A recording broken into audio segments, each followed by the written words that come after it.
ಸುದ್ದಿ ಸಾಕ್ಷಿ ನ್ಯೂಸ್ ಚಾನಲ್ಗೆ ಸ್ವಾಗತ. ಗೌರಿಬಿದನೂರು ವಾಲ್ಮೀಕಿ ನಾಯಕ ಶಿಕ್ಷಕರ ಕ್ಷೇಮಾಭಿವೃದ್ಧಿ ಟ್ರಸ್ಟ್ ವತಿಯಿಂದ ನಿವೃತ್ತ ಸರ್ಕಾರಿ ನೌಕರರಿಗೆ ಹಾಗೂ ಪೊಲೀಸ್ ಅಧಿಕಾರಿಗೆ ನಗರದ ಮಾದನಹಳ್ಳಿಯಲ್ಲಿರುವ ತಾಲೂಕು ನಾಯಕ ಸಂಘದ ಕಚೇರಿಯಲ್ಲಿ ಸನ್ಮಾನ ಕಾರ್ಯಕ್ರಮವನ್ನು ಏರ್ಪಡಿಸಲಾಗಿತ್ತು.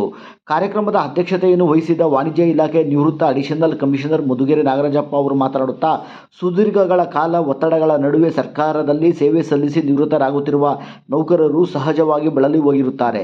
ಇದರಿಂದಾಗಿ ಕೆಲವರಿಗೆ ಆರೋಗ್ಯ ಸಮಸ್ಯೆಗಳು ಕಾಡುತ್ತಿರಬಹುದು. ಈ ಕಾರಣಕ್ಕಾಗಿ ನೀವುಗಳು ನಿಮ್ಮ ಆರೋಗ್ಯದ ಬಗ್ಗೆ ಹೆಚ್ಚಿನ ಗಮನ ನೀಡಬೇಕು ಮತ್ತು ನಿಮ್ಮ ಕುಟುಂಬದವರ ಜೊತೆ ಹೆಚ್ಚು ಸಮಯವನ್ನು ಕಳೆಯಬೇಕು. ನಿಮ್ಮ ನಿವೃತ್ತಿ ಜೀವನ ಸುಖವಾಗಿ ಆರೋಗ್ಯವಂತವಾಗಿ ಕಳೆಯಲಿ ಎಂದರು.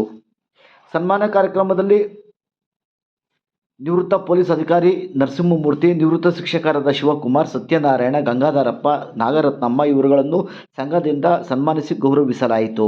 ಈ ಸಂದರ್ಭದಲ್ಲಿ ವಾಲ್ಮೀಕಿ ನಾಯಕ ಶಿಕ್ಷಕರ ಕ್ಷೇಮಾಭಿವೃದ್ಧಿ ಟ್ರಸ್ಟ್ ಅಧ್ಯಕ್ಷ ಆರ್. ಕದಿರಪ್ಪ, ತಾಲೂಕು ಸರ್ಕಾರಿ ನೌಕರರ ಸಂಘದ ಉಪಾಧ್ಯಕ್ಷ ಎನ್.ಆರ್. ಮಂಜುನಾಥ್, ಪೆದ್ದಗಂಗಪ್ಪ, ಪ್ರಕಾಶ್ ನಾಯಕ್, ಎಸ್ಬಿಟಿ ಐಟಿಐ ಕಾಲೇಜಿನ ಲೋಕೇಶ್, ದೈಹಿಕ ಶಿಕ್ಷಕ ಶ್ರೀನಾಥ್, ಗೋಪಾಲ, ಬ್ರಹ್ಮದೇವ, ಅಶ್ವಥಯ್ಯ, ಬಾಲರಾಜು, ರಘುನಾಥ್, ವೆಂಕಟರಮಣಯ್ಯ, ಅರುಣ್ ಕುಮಾರ್, ಸೋಮು, ಕೃಷ್ಣಮೂರ್ತಿ ಹಾಗೂ ಇನ್ನಿತರರು ಕಾರ್ಯಕ್ರಮದಲ್ಲಿ ಭಾಗವಹಿಸಿದ್ದರು.